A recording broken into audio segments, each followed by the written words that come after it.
The College Baseball Experience Weekend 13 recap episode on the Sports Gambling Podcast Network is brought to you by Edge Boost, the bank account that is built for bettors. You can sign up today at edgeboost.bet with promo code SGPN and get a $25 matching deposit bonus. What is going on, everybody? Welcome back into the College Baseball Experience. Myself, Noah Bieniek, joined alongside the one and only Johnny Venezia.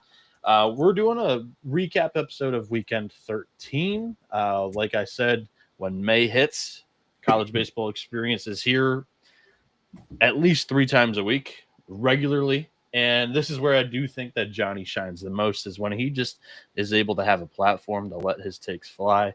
And boy, oh boy, do we have some takes today. Johnny, first off, what's going on? How did the weekend treat you betting-wise? Well, considering I hit Mizzou for 2 units today at plus 600 and a half unit at plus 800 yesterday, we ended up turning out a very solid weekend considering some really bad beats on Friday. So we should I haven't done the full accounting yet, but it should be good considering, we've had some bad blown leads. Oklahoma State today had it in the bag. We had West Virginia Friday. We had West Virginia as part of a parlay today, blew it again. Some bad beats, but, the Mizzou Tigers came through for the boys in a big way. Nice. Was that because I know you and I were both in on Texas A&M to a point. I didn't have a future in the preseason on A&M. I jumped in on them at 35-1 mid-season.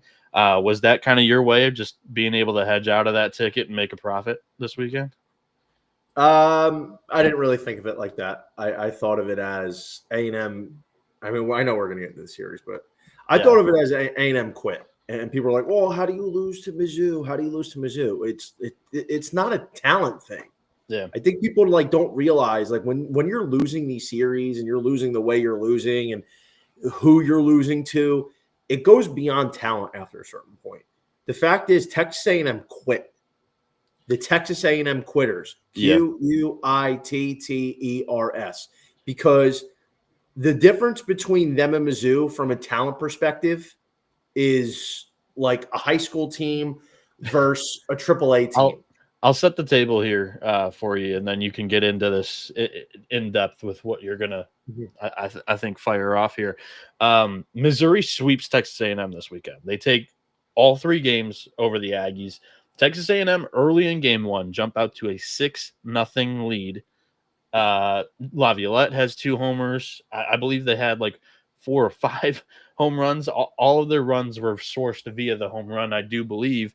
And then once the home runs dried up, their offense was gone.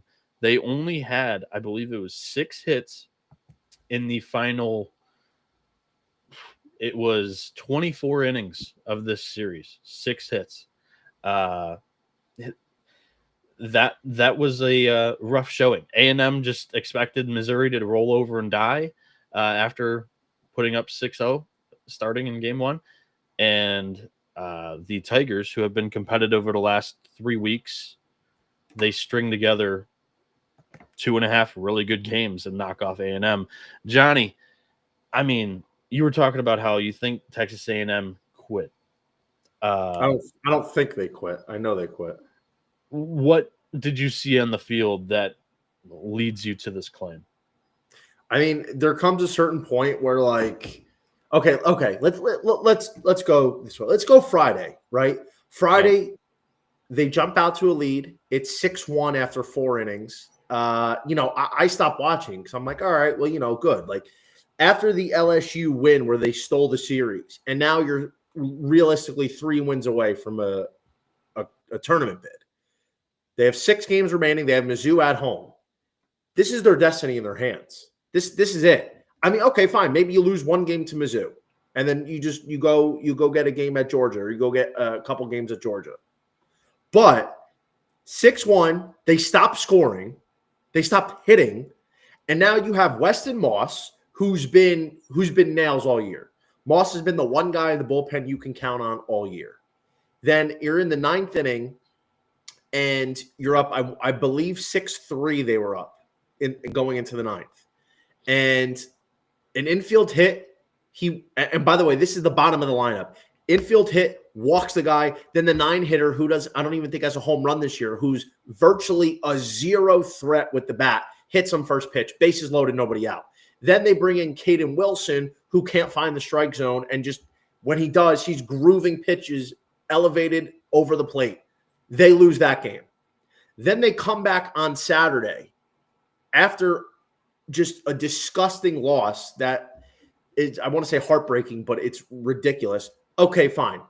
Come back Saturday. We got to even up the series. Let's continue the fight. Lampkin's on the mound. He gets hit early for 2 runs right out of the gate. Then the rain delay hurts them. It pulls Lampkin out of the game, as we've seen the rain delays do the last couple of weeks. A&M doesn't score the entire game. It takes them, I think, till the 9th inning to score. So from the 4th inning of game 1 to the 9th inning of game 2, they scored 1 run. They're not getting hits. They're not executing runners situation. They're not getting on base. And honestly, their pitching only gave up 4 runs, which you can't really fault the pitching there. Okay, you lose that game. Then in game 3 today, they get boat raced out of the gate. They lose 10-1 at home to get swept by Mizzou. So what stands out to me is, why did they quit? They didn't do anything. The effort wasn't there. You have guys that are just look like they want the season to be over. I mean, listen, I'm only half a conspiracy theorist. If I didn't know any better, I would have thought that somebody high up in the AM and AD office told them to throw this series so they missed the playoffs so they could fire Michael early because it was maybe gaining traction. If I didn't know any better, because there was no energy. They looked like they didn't want to be there. It's that simple. Because you don't lose a series like this with so much on the line at home, with your destiny in your hands, to a team this bad because you had an off weekend. That does not happen. Mizzou, yes, they've been competitive. And listen, competition, and I guess competition is not the right word. Hustle and care, it's taking precedent over talent, because clearly is probably competitiveness, I guess, would be the right word. But Mizzou wanted it. Mizzou has shown that the last few weeks, but they're not a good team. Determination might be the word. Determination, yes, thank you. They're not a good team. A&M is by far the more talented team. I think anybody would agree with that. But they didn't care. I don't know if it's they thought they had it in the bag, or I don't know if it's they thought Mizzou wouldn't show up. I don't know what it is. You can't even explain it. It doesn't make. I've never seen anything like this. They quit. That's the simple fact of the matter. I mean, how do you describe what they did this weekend? They put up 1 run today. They got blown out at home in a game 3 to avoid the sweep, to keep even the smallest shred of playoff hopes alive. To me, it's desperation on the Missouri side, and Texas A&M was content, and they were content from the get-go of this series. Like I said, kind of opening this thing up, they had a 6-0 lead and then just cruised. And they expected that they would just be able to waltz their way into a series victory, series sweep, like every other team previously this season against Missouri. It really nerved me, but I was in the same group where it was just chalk up a sweep for Texas A&M against Missouri. And if we had learned anything about this Texas A&M team all season long, it was that you didn't know what you were going to get. With series loss to Alabama, series loss to Kentucky, series loss to Vanderbilt, and I mean, struggling against South Carolina to get that job done. the signs of this team not being great was not there, but we all had the blind faith that they would figure it out, and we would eventually see the team that we saw run to Omaha last year. And a big reason why I had that faith was the narrative after the season was that it was a really well player-led team, right? Schloss was out the door in May, is what everybody wanted to say, with Texas eyeing a new coach, but not officially firing him, and Del Conte and Schloss having a really good relationship. So the players had really good leadership on that team. makes a postseason run, gets to Omaha, gets to the national championship. They're one game away, a couple outs away from a title, and it doesn't go their way. A lot of people just thought, throw Michael Early in that top spot, retain the roster, and run it back. And what we've seen this season is that there was a really good component of what Schloss did that helped keep this team on track. Because to me, when I called it desperation and A&M got content. What coaches do with young amateur baseball players, the biggest thing is motivation, getting them up and getting them determined to play these baseball games. And you just didn't see that from Texas A&M game 2 and game 3. That's my takeaway from this. I don't know.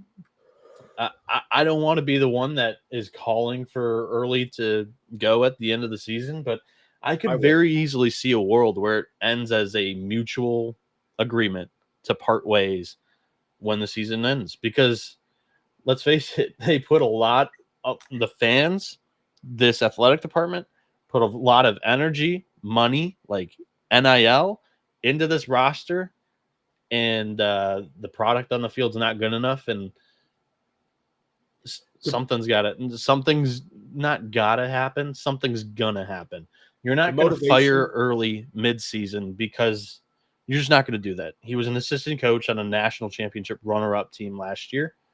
You're going to let him finish the year, and you have to address something, whether it's assistant coaches on the staff because he did put this thing together late, whether it's leadership and player, the core of this team, that needs to be, I mean, a lot of these guys are getting drafted this year.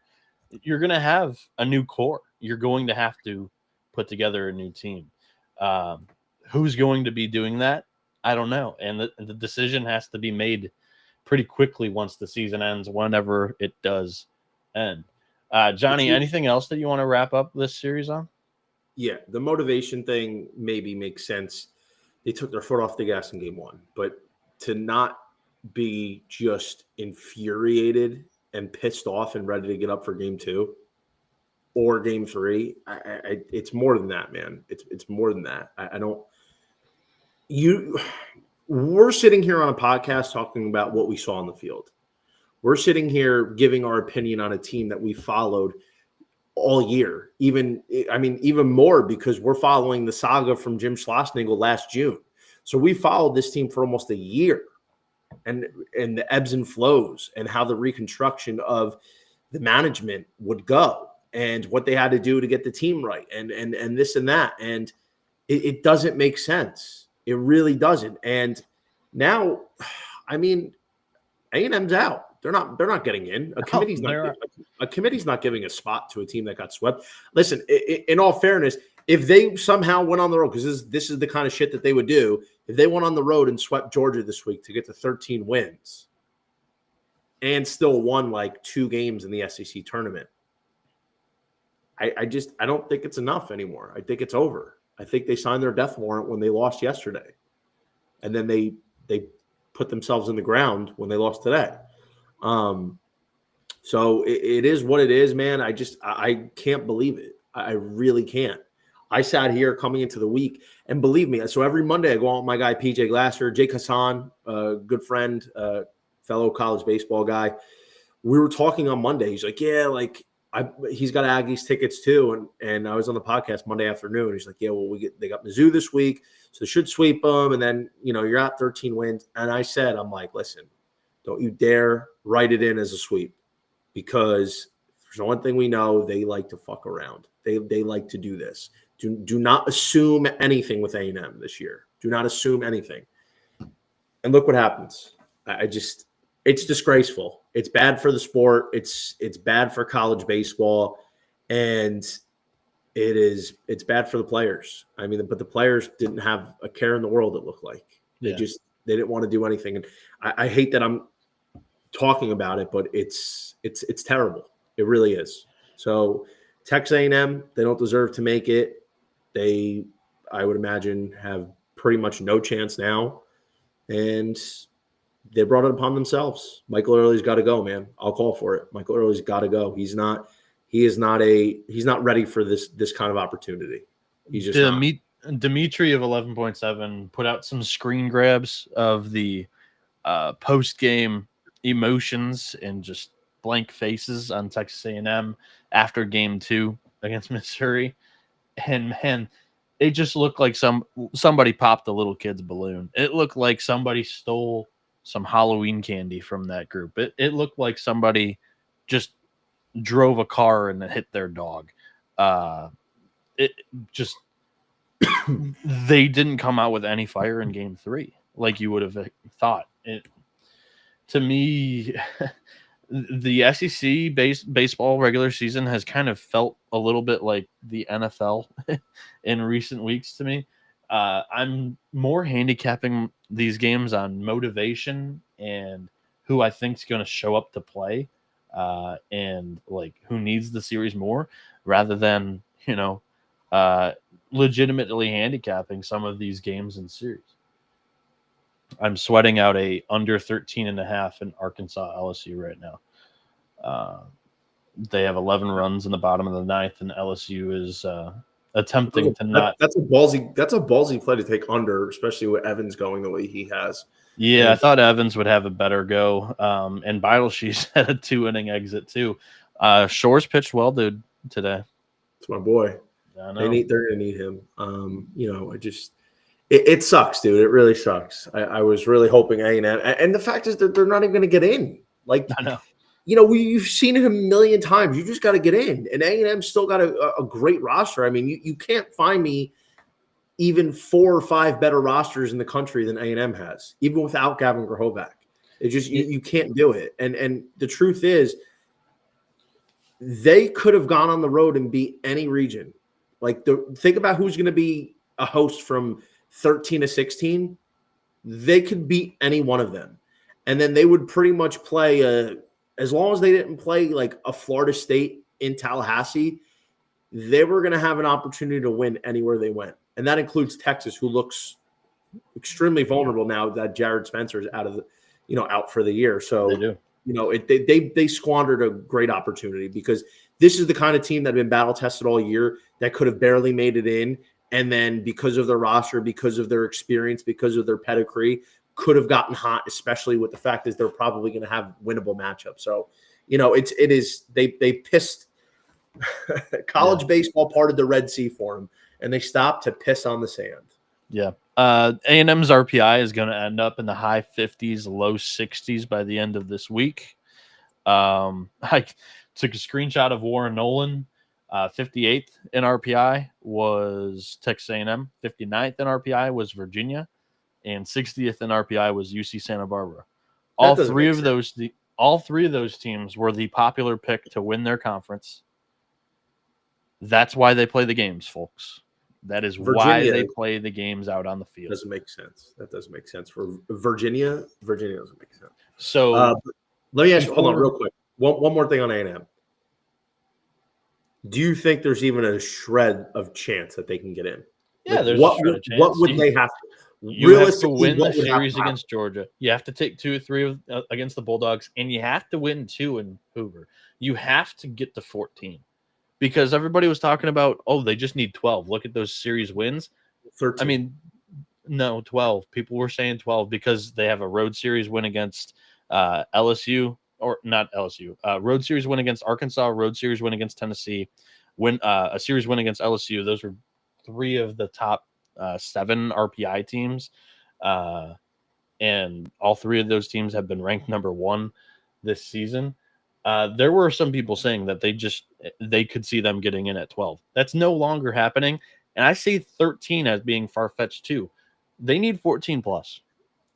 A sweep at home against the worst team in Power 4 is really bad. That would have locked them in. If they swept Mizzou, I think they're 1,000% in, no matter what. Missouri lost a historically black college university, MTE. They went 1-2 in it this year. I mean, it's a really, really bad weekend of A&M, and I think they're on life support. We're going to get to it'll be a nice segue after the break here. We're going to talk about Florida taking 2 of 3 against Texas in Austin. But first, the DGens line of gear is live on the merch store, the SGPN store right now. To celebrate, we're taking 20% off of everything with the promo code DGens. You can go over there, get yourself some college baseball experience merch. It'll come, it should be there right before regional weekend, possibly even before conference tournament weekend if you order now. But yeah, order now, get some gear, get a hat, get a shirt. We have a bunch of different color combinations for your school of choice over there on the store. And it'll be there before regional weekend, at least possibly tournament weekend. We're also brought to you by the Circa Ultimate Fantasy Football Giveaway. Right now, Circa Resort and Casino in Las Vegas is giving away the ultimate fantasy football experience for a 12-person league to draft in Vegas and be treated like VIPs for their stay. The winner will receive a 2-night stay at Circa Resort and Casino for their entire 12-person league. It's 6 double king rooms. You can hold their draft at a cabana at Stadium Swim with a $5,000 food and beverage credit. You get limo transportation to and from the airport, a welcome party at Legacy Club for the league, a reservation at the world's largest sportsbook with a $500 beverage credit for the league, a 2-hour open bar package for the league at Overhang Bar as well. The contest duration is available from May 5th to June 30th.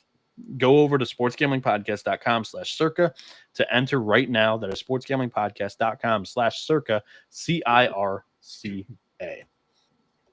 The college baseball experience is also brought to you by Edge Boost. It is the first ever bank account built for bettors, ensuring all gambling transactions are approved. There are no usage fees, no minimums. You can earn cashback rewards and get 100% approval for all betting deposits. Go over there and sign up today at edgeboost.bet, promo code SGPN. Deposit $25 and Edge Boost will match the deposit. That is edgeboost.bet, promo code SGPN. And SGPN's also partnered with Underdog Fantasy. Right now, they just launched their new game called Ladders. You can win up to 500x watching your favorite players climb the ladder on their Pick'em platform. Sign up today with the promo code TCESGPN to claim your special pick, plus first-time deposit offer up to $1,000 in bonus credits. UnderdogFantasy.com, promo code TCESGPN.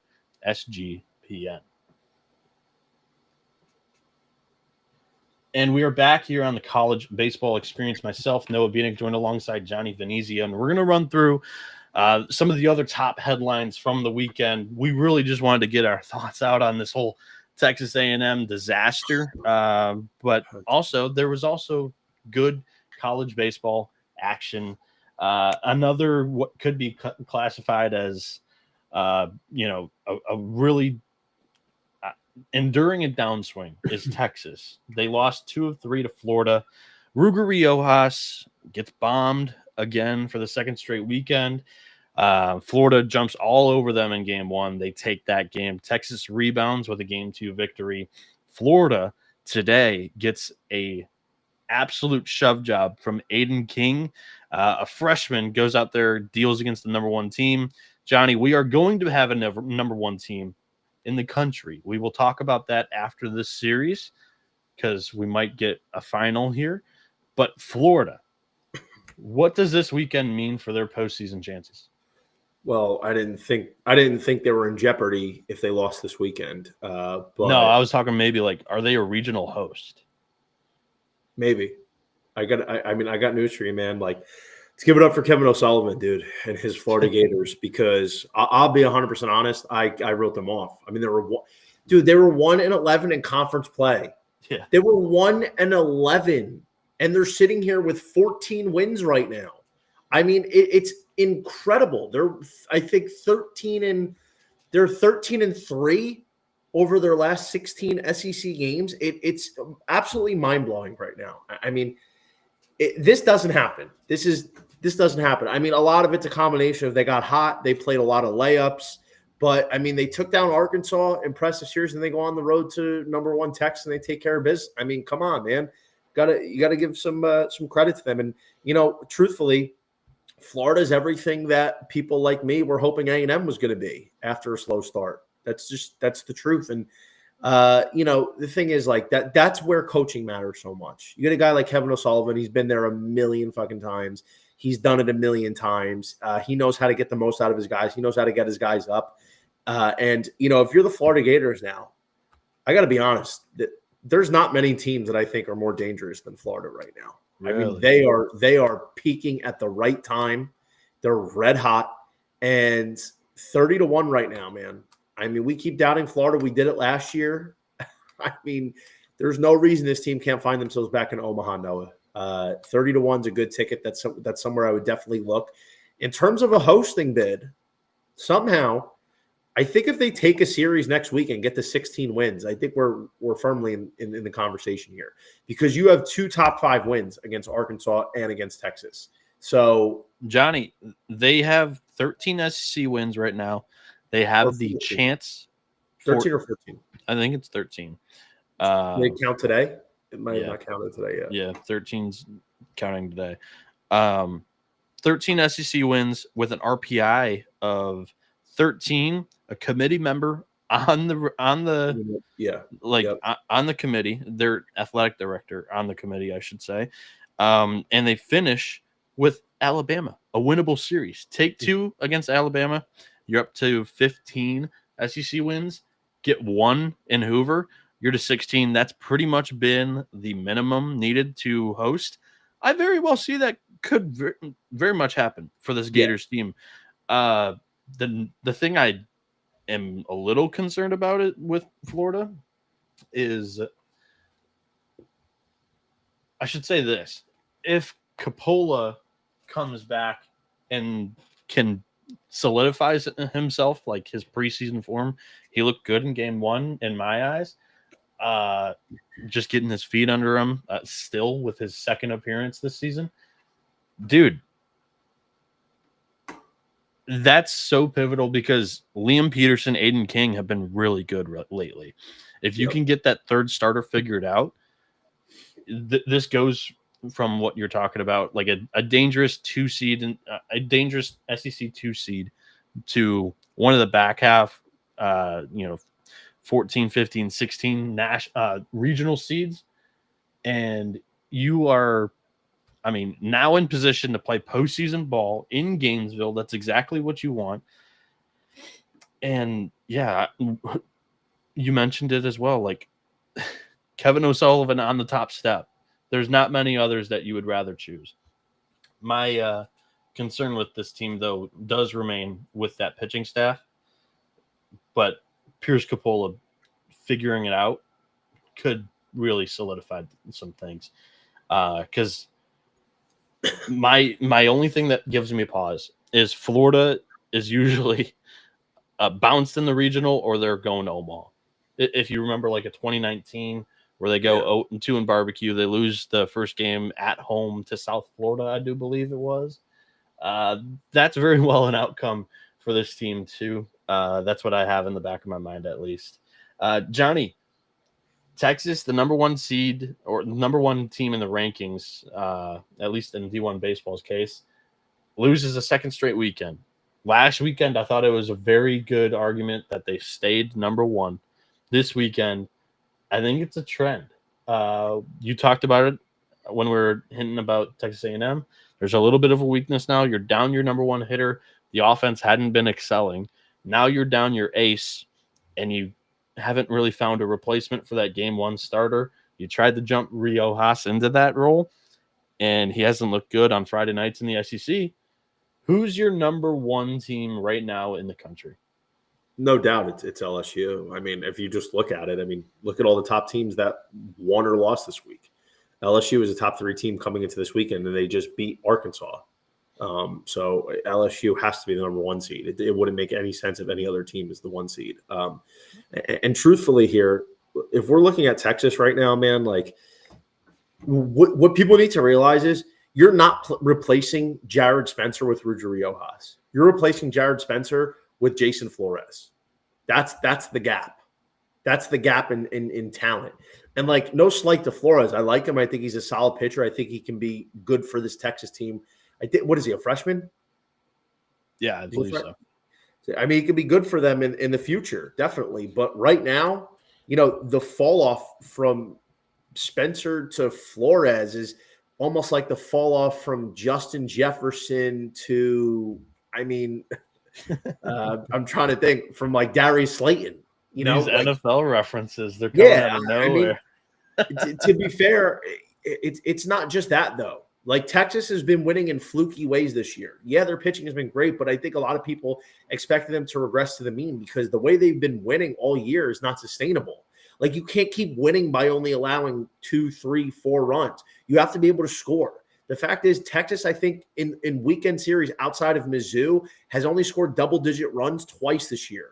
I think they've only scored over 5 runs, I want to say 6 or 7 times. Like, this team can't score, and it doesn't make sense because they have a good group of hitters.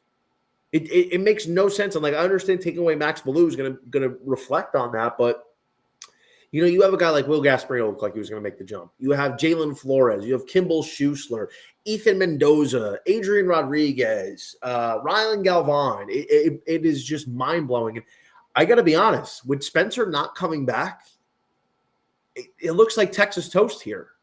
I mean, it really does. 3 weeks ago, I'm looking at this. I'm like, wow, Texas looks great. Spencer's ripping. They're going to get Max Ballou back for the postseason.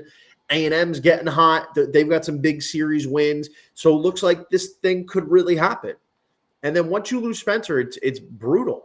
And I got to be honest, I hate to say it because I have some nice tickets on the Horns. I think the Horns can be an early exit this year. I think they could be one of these teams. Like Texas is going to be a top 8 seed because their body of work needs to reward them as such. I would say they probably fall from 1 to maybe 4 this week. And if they lose next week, I still think they're a host. But then they might be the 7 or 8 seed, depending on what other teams do. They might lose their own region, dude. They might lose their own region because Ruger Riojas, he cannot be a Friday guy. He is not a Friday guy. He cannot be in that role. Luke Harrison has been really good this year. But he hasn't been getting the due that he ordinarily would have. So they need to slot him into the Friday role, right? Riojas has to go to Saturday. And then I don't know, man. I think you might have to roll Max Grubbs back into the rotation. This is a weekend guy last year. He was really good this weekend. He was a weekend guy last year. I think you've got to put Grubbs in the rotation as a starter, and then you move Flores back to the pen, and now you have Burns, Volantis, Saunier, Flores as your probably first 4 go-to guys. But as for the hitting, man, I mean, we could say it all we want. This team doesn't consistently hit with 2 outs. They don't get ducks in on the pond. They've just done it enough in recent weeks because their pitching had been so good that it's been swept under the rug. I mean, listen, if Ballou comes back and they figure out the third pitching situation and like, okay, Texas could still make the run. But right now, his team's lost its mojo. So Jim Schlossnagle was going to have to do some real maneuvering to get this team back on track. And if that doesn't happen, bro, look for one of these 2 or 3 seeds to go into Austin and put them on upset notice. I'm not necessarily going to call for a blind regional upset because I know how this thing works with the committee, especially. Texas is a big-ass brand. They're going to get a week 2 seed because they will be a protected top 4 seed. I don't see them really falling out of that. So you're going to get one of the weaker 2 seeds just by habit. But it's also Texas. They're going to get a Northeast mid-major that really doesn't put up a threat to win a regional, in my opinion. And then you probably get a 4 seed that's, mid 100s, 200s in RPI. I think it's more of a team that probably, if they don't play well and don't figure things out, they're probably a super regional bounce for me. I'm just saying that's possible if they keep playing the way they are. Oh, it very much is possible. I'm on the same page. Listen, not for nothing. What if they got a Northeast team? What happens if Northeastern comes to Austin? They should win that, but I mean, Northeastern's playing good ball, and I'm not. They're my team. I love Northeastern. Yeah, well, you know what? They fucked me last year because I had so much money on them to win it last year. It's like a Hail Mary, and they didn't even make the tournament. But this year, they're like cutting hot butter with a sharp knife. Northeastern last year was my this year Stetson. Like I had them preseason Omaha 8 just as a mid-major to have fun. Yeah. So I was in the same boat with you there on the Huskies. We're going to come back and continue this weekend recap, but we're going to take a quick break here to hear a word from our sponsors. Because Rhythm right now is your home for AI-backed picks and props. You can dominate the NBA playoffs and MLB prop market with Rhythm. Building your own model is super easy and simple on their platform, and Rhythm knows that you'll love it. So that's why they're giving you a 7-day free trial. Rhythm has some amazing deals going on right now. You can get 25% off a monthly subscription with promo code SGPN25, or you could get a 50% off annual subscription with promo code SGPN50. That is Rhythm, spelled RITHMM, promo code SGPN25 or SGPN50. Right now, go over there and get your free 7-day free trial today at sportsgamblingpodcast.com/rhythm. And the college baseball experience is also brought to you by mybookie.ag. MyBookie is the place to bet every sport, including the NBA playoffs, plus props for every game. The true DGen can also invest in the MyBookie money bag. MyBookie accepts random or will give you a random future in that money bag with good value. MyBookie also accepts customers from a ton of locations. It's easy to deposit, and you can get lightning fast payouts using crypto. Go over to mybookie.ag, promo code TCESGPN for 100% deposit match up to $1,000. Terms and conditions apply. That is mybookie.ag, promo code TCESGPN.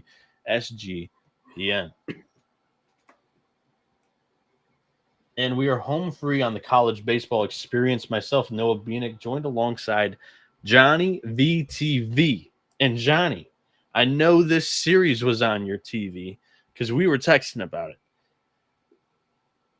Duke outslugs Clemson, and once again the Tigers they drop a weekend series here. This is 2 weekends in a row, or actually 3 weekends in a row. Vandy just added insurance with a lefty just hit a home run. I don't have volume on the TV here, but Clemson drops 3 weekends in a row. All of a sudden they're sliding into the middle of the pack in the ACC, man. I can't explain it. Clemson has fallen apart. They almost blew again a Friday night lead. They were winning convincingly, and it almost unraveled for them. Yeah, this team's dead in the water, dude. I don't understand how it just happened so quickly. I mean, they go to NC State, they get swept. They're this close from taking a series against Florida State, and then they win a Friday game against Duke at home where they've played much better this year. And we talked about this as a potential Clemson sweep spot, bounce back. And then all they had to do was take one game in the final two, and they get bombarded. And Clemson actually, I think, had a lead today, a decent lead, and it wasn't there for long. And I don't really understand it. I got to be honest. The decent lead was yesterday. 3 or 4? I think it was yesterday because Duke scored 15 unanswered runs, I do believe. Okay, maybe it was yesterday. But in any case, I mean, Clemson, it looked like they had a legitimate chance to be a top 8 national seed, even after losing the last 2 weekends. And then they lose this weekend. I think that's done. Their super hosting chances are out the window now. And I don't think their regional hosting chances are safe right now. No. I think if they lose, I think they're probably right now on the bubble of hosting. I think if they lose this weekend, they're done. They're not hosting. But if they win this weekend, they're more than likely gonna. It doesn't make sense, dude. Their hitting has been atrocious. Their pitching has been bad. This was a team that their big strength was pitching, and their bullpen was great, and they were getting contributions from outside Aiden Canuck, and it hasn't mattered. So this is where I think you and I might disagree on Clemson this year. I don't think pitching has really been their strength. They have one of the best closers in the country in Lucas Malstedt. I don't think this is a good pitching staff. To be honest, I haven't really talked about it too much because I don't even think they really had a fair shot. They didn't even get their wheels off the ground. They lost 2 weekend starters in the preseason. And that immediately shortened up the staff. But Aiden Canuck, sophomore slump.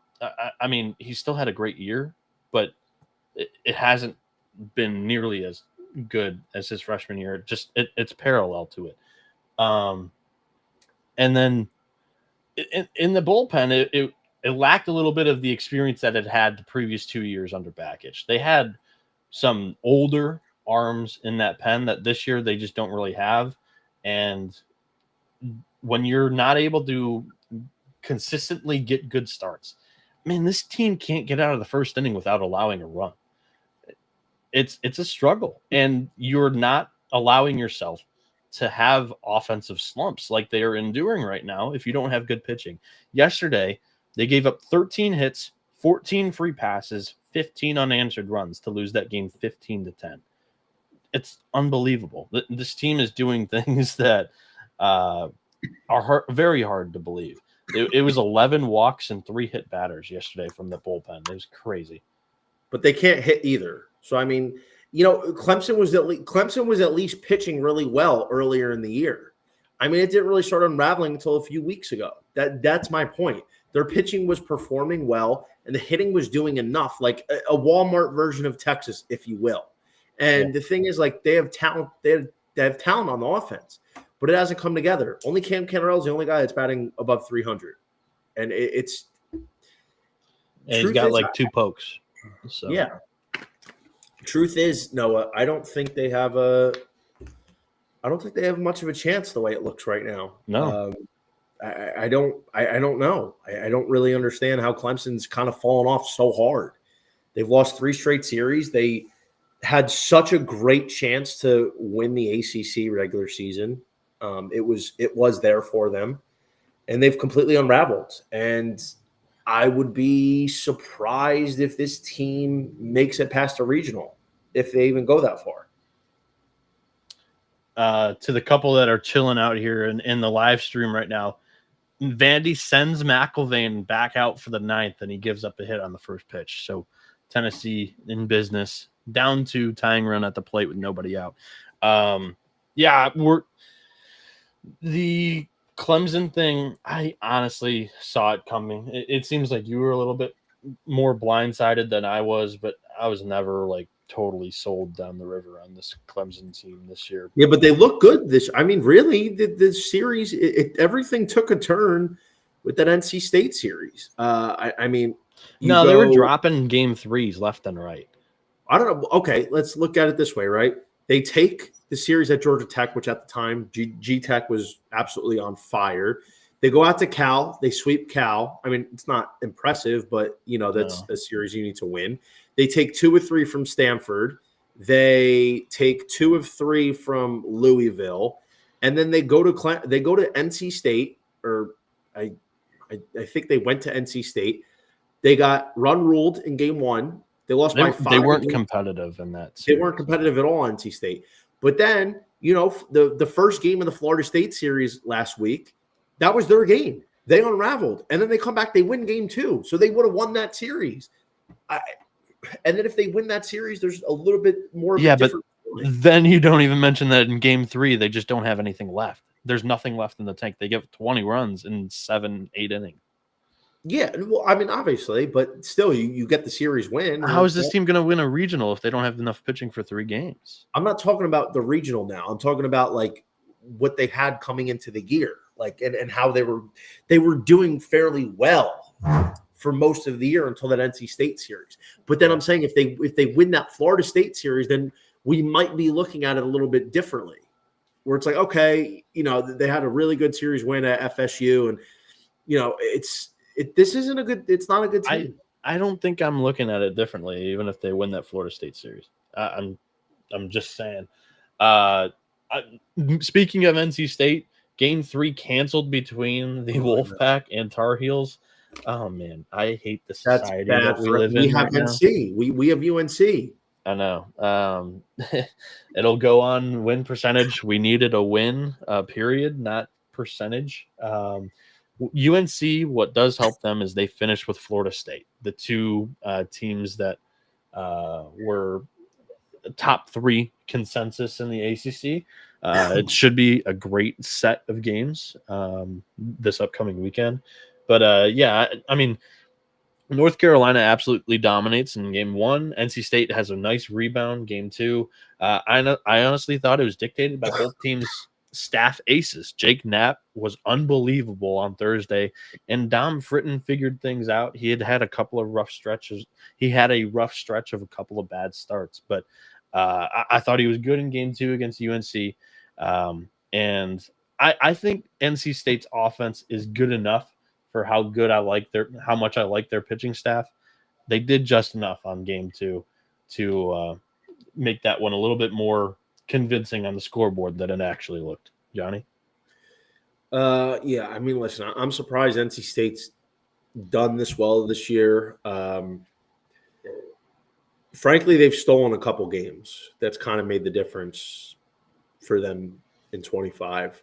I really don't think they're that good. I think, the pitching was always going to be the strength, especially because it's a little bit more on the older side. But the offense was something that you lose Alec Makarevich, you lose Jacob Kozar, you lose Eli Serrano, you lose, I think they lost Pennington. You lose so many, not just older experienced guys, but you lose like key contributors. And they've still won without it. I really don't think they're that good. I just don't. They're feisty. They have pitching, which is important. But now for the ACC, North Carolina's pretty much got to sweep FSU next week, right? I don't know the math in my head with FSU playing two less games. So they're 16-8, NC State 16-9, G-Tech 17-10, UNC 16-10. Is there any tiebreakers that go into this? Yeah, I would have to look into it a little bit deeper. I don't know off the top of my head. I think NC State's lineup is good enough.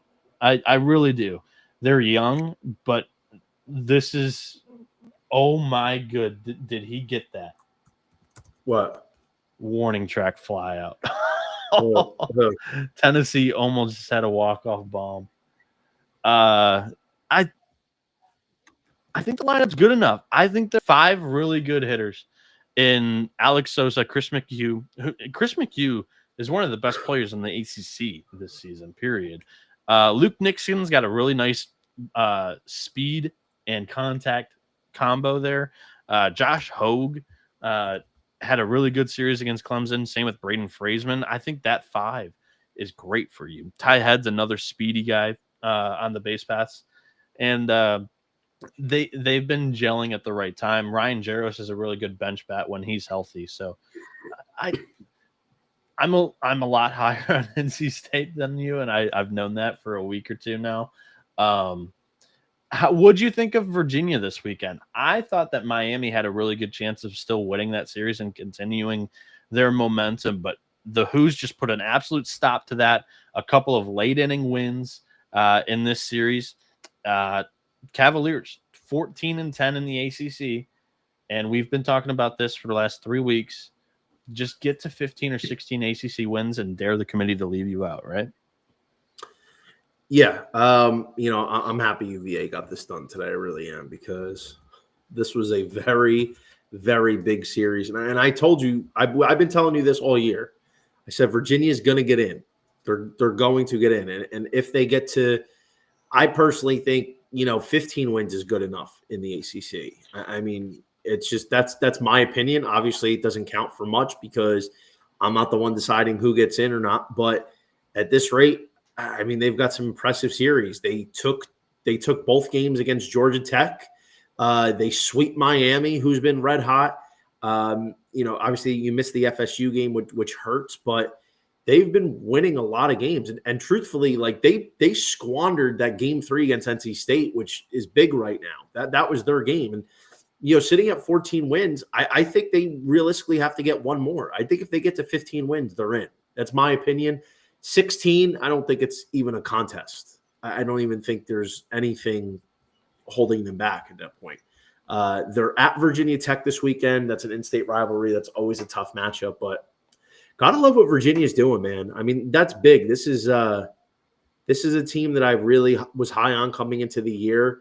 They've won 6 straight conference games, and they're starting to find it, dude. Their pitching has been a lot better.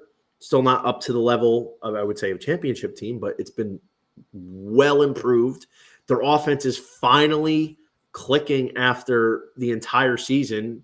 They put up 24 runs this weekend, averaging 8 runs a game, which is very strong. So, listen, man, if UVA takes care of business next week, this is a team that's got a lot of postseason pedigree under Brian O'Connor.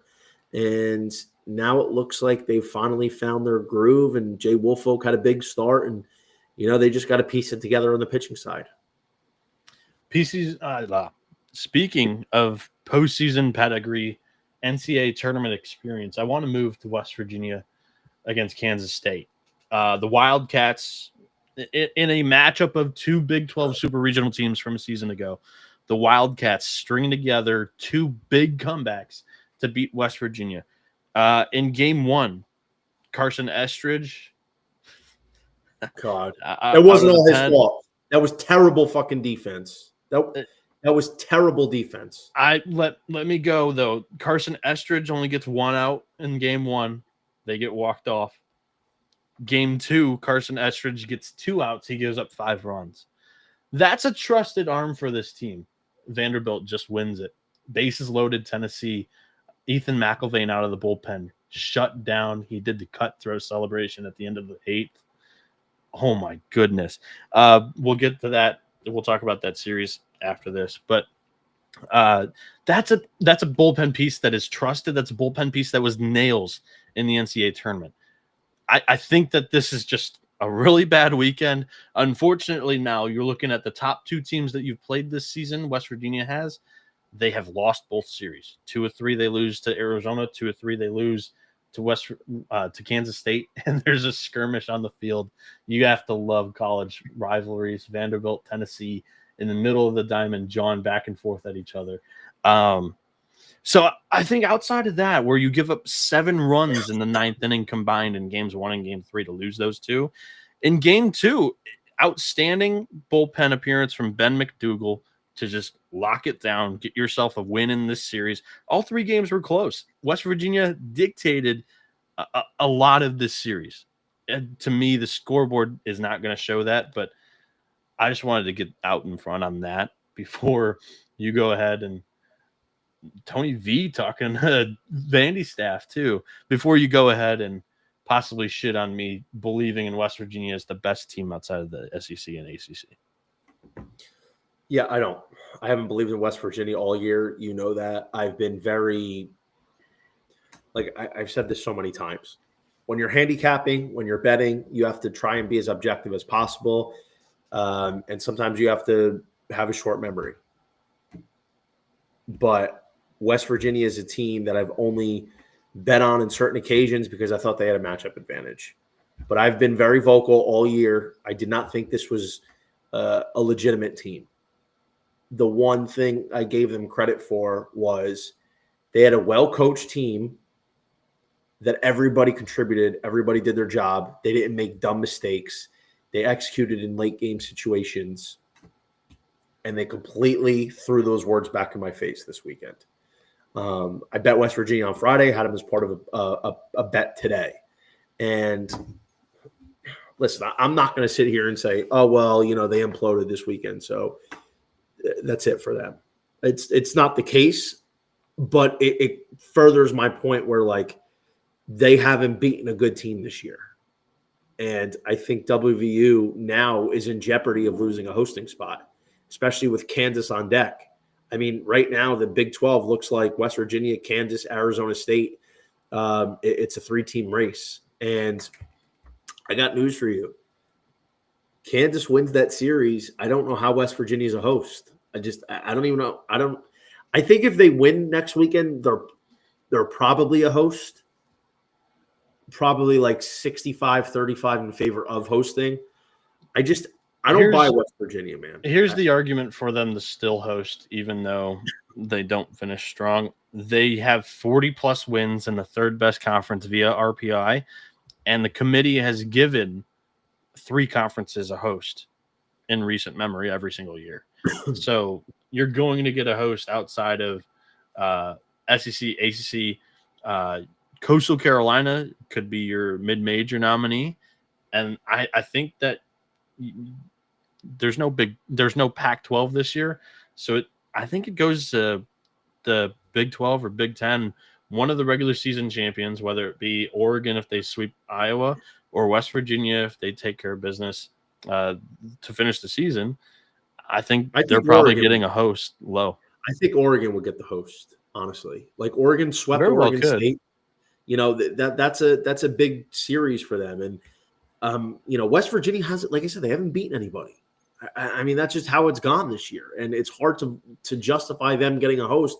And you've got these other teams that have legitimate wins. And Oregon, I know they play in the Big Ten, and Iowa's kind of in the same boat as West Virginia. Two teams that have taken advantage of a soft schedule, and they've folded when they had to play somebody that has any remote talent. I mean, listen, it's not unbelievable to think West Virginia would still be a host. I'm just saying, like, that's where my head is at with this. But truth be told, this is a team that may get to the Super Regionals. I don't think it's legit. They have, like, what happens to West Virginia? Say they win a regional because they get a cupcake draw. They have three other easy teams in there that they should win at home. What happens if they have to go on the road to, say, a Tennessee, or they have to go on the road to an Tennessee Arkansas? might not host now. They might not host now. Well, now they might not host, but say they have to go to Arkansas, right? Or say they have to go to they'll stay regional. They're going to head to an ACC host probably if they don't. Yeah, I mean, you know, something along those lines. And they have to face one of these tougher teams that they're not used to that level of competition. That's where the trouble gets in my opinion. I don't know, dude. I haven't really believed in West Virginia all year. They are very matchup based. They're like when I want to bet them, but in terms of like an overall future, I haven't really been on them all season, and there's no reason for me to get in on them now. I have a hard out at the end of this show, so we're not going to have time to really go in depth on these. We're going to talk about this Tennessee Vanderbilt series that just wrapped up. But TCU survived Cincinnati, couple of late inning wins. Johnny's over there dealing with a bug. They survived Cincinnati in a couple of high scoring games over there. Arizona State is just 2 games back of the Big 12 lead. They won 2 of 3 against Houston. They blew that first game. It could have just been 1 game back. They finish at Oklahoma State, tough 3-game set ahead of the Sun Devils to try to get up there with West Virginia for a Big 12 title. In the Big 10, it was a disaster class of a weekend, absolute catastrophe.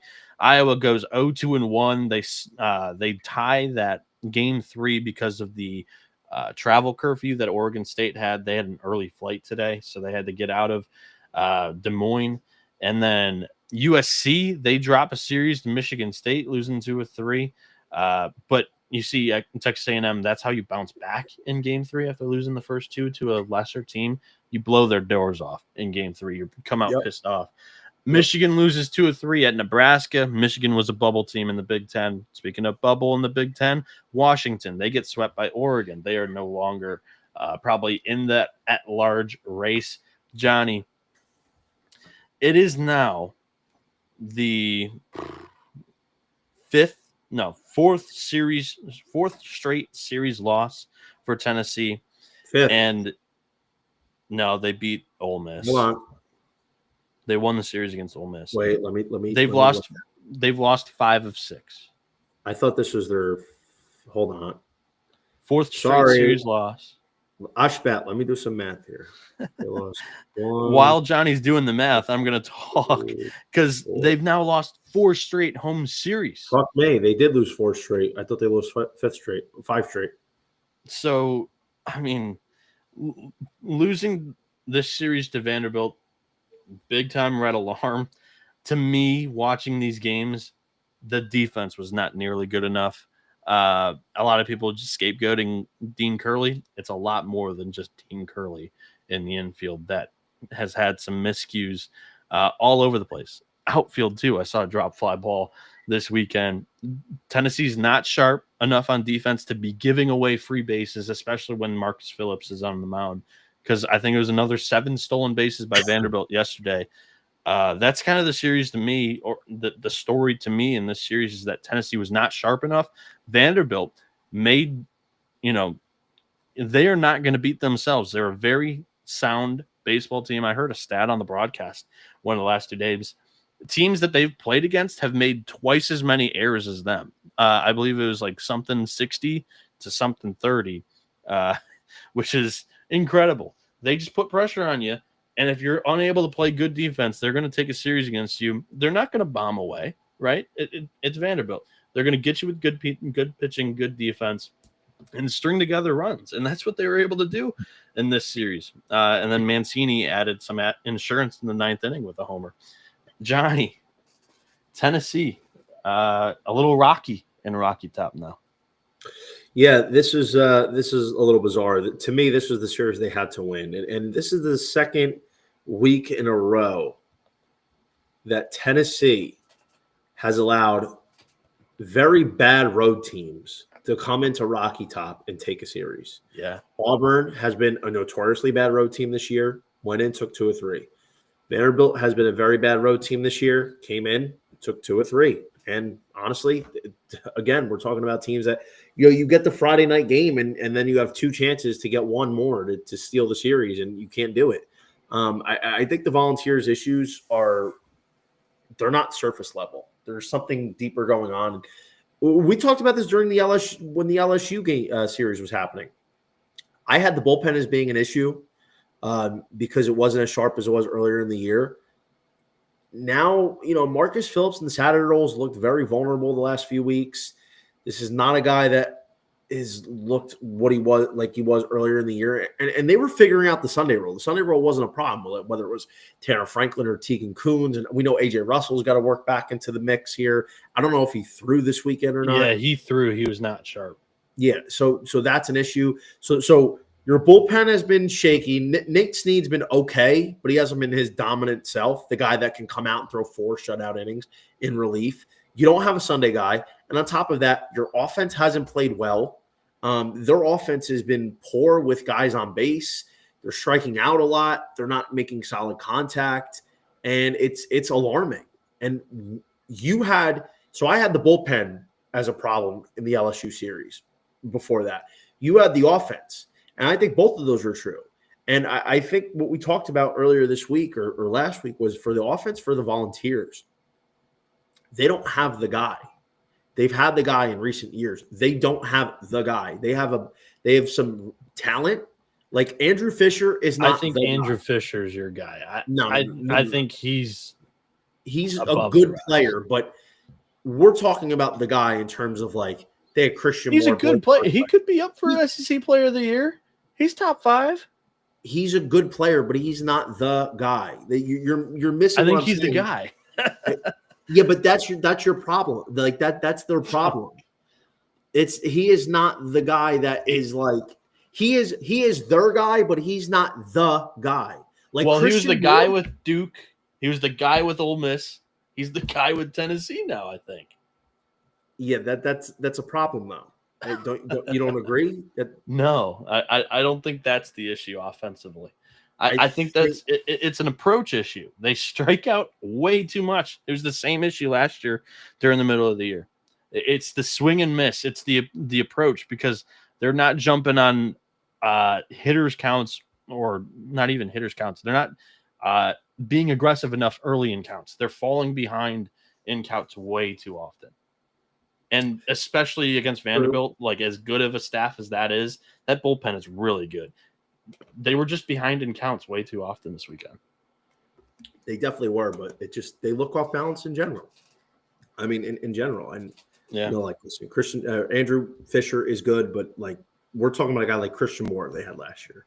They had Christian Moore last year, Blake Burke. They had Drew Gilbert, 2 years ago. They didn't really have a guy like that. Like Blake Burke didn't make the jump. Christian Moore, I guess you could still categorize it as the guy. The 2022 season, they had a bunch of them. I mean, you had fucking Beck, you had Gilbert, you had Darrell Ortega, you had so many of them.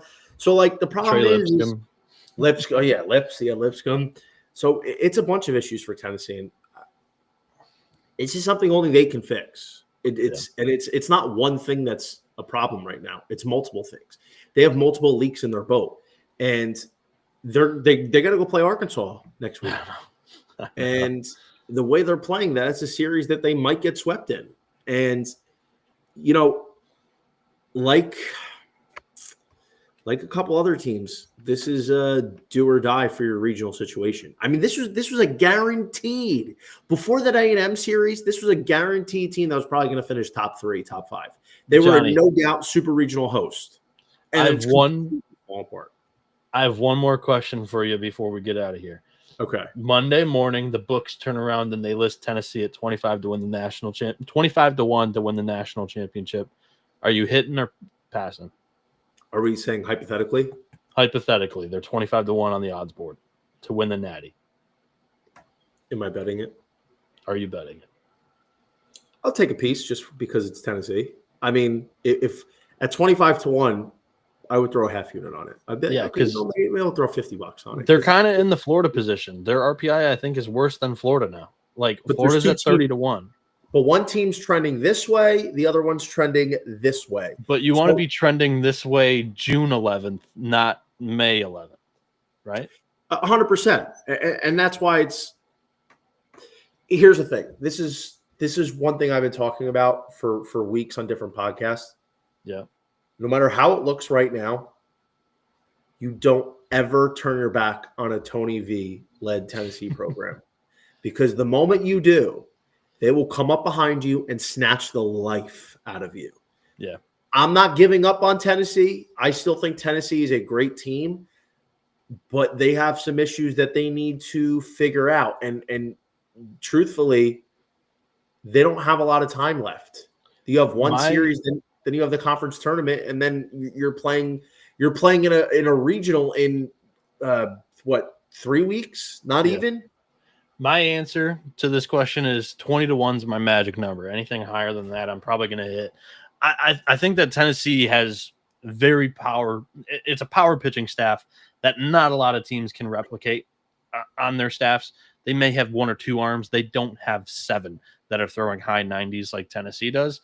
It's 2 really comfortable starting pitchers. It's 2 really comfortable relievers in Franklin and Snead. And they have lefties that throw hard too. It's a tough pitching staff to replicate, and I'm betting on the offense getting hotter a month from now. Get them out of the SEC. It could be a breath of fresh air. You're going up against ACC that doesn't have pitching staffs like that. I respect the ACC a lot. I think there are a lot of good offenses. Not many have a pitching staff like Tennessee, unfortunately, for their conference. So, here's the thing, right? With Tennessee, we're not going to see probably even 10-1 because the books know who they are, and not just because they're the repeating champion or the national champion currently. The thing is, the Volunteers, it's weird because they're the type, and we've seen this in this sport so many times, but this team in particular, how good, how experienced, how much pedigree, and the talent they have, all it takes is that. One home run next week from one of their key guys, whether it's Fisher, Killen, or Curley, or whoever. One home run can just completely change the outcome for them and catapult them. They're not a team that needs a lot to go right. They're a team that needs one thing to spark them, and they're off to the races. And truthfully, once they get going, they're going to be hard to derail. And it's weird because Tennessee was so good earlier in the year, and it just knocked them off their game. And it's really difficult to quantify what's happening because there's so many things happening, and they need to do a lot of little things. So I would count on Tony V finding a way to get his team prepared and ready to go here. So I'm not giving up on the Vols. Yeah, I mean, I'll wrap it up by saying this.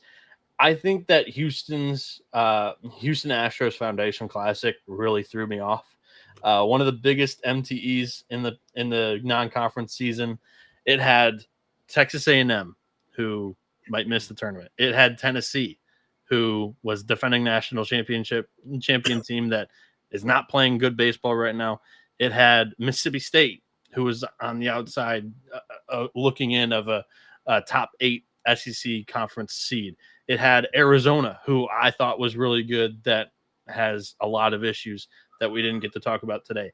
It had Oklahoma State, who was below 500 in the Big 12 play until this weekend when they knocked off Cincinnati. And it had Rice, who fired their coach just a couple of weeks after that.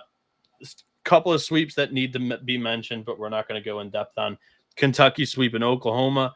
Auburn just completely obliterating South Carolina in game 1, and they are able to put up double-digit runs in game 2 and game 3 to win those things too. And then Alabama perseveres, I should say, after a game 1 blowout loss to Georgia. They come back, they win that series. Wild stuff in college baseball this weekend. It leaves me believing that I don't think there's a single team that is on another level than the top 15 in the country. Johnny, any last words? Go ahead and plug anything that you want. I was just going to say, I think that's the case. I've been thinking that for the last few weeks as well, especially with Texas falling down the way they have. I don't see anybody on another level than anybody else. And we've seen teams there's 1, 2, maybe 3 teams that are on another level in recent years. And honestly, the opinions of that, like I had Tennessee, LSU, Texas for most of the season as teams on another level. And that's kind of changed this last month, or even, not even. So I absolutely agree with you there. And that's why I think a team like Florida at 30-1 is worth a ticket.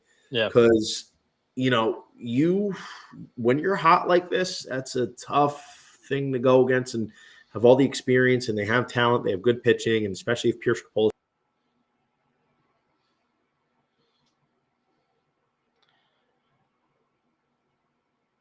Johnny froze on me. Oh, he's back here. But that was you.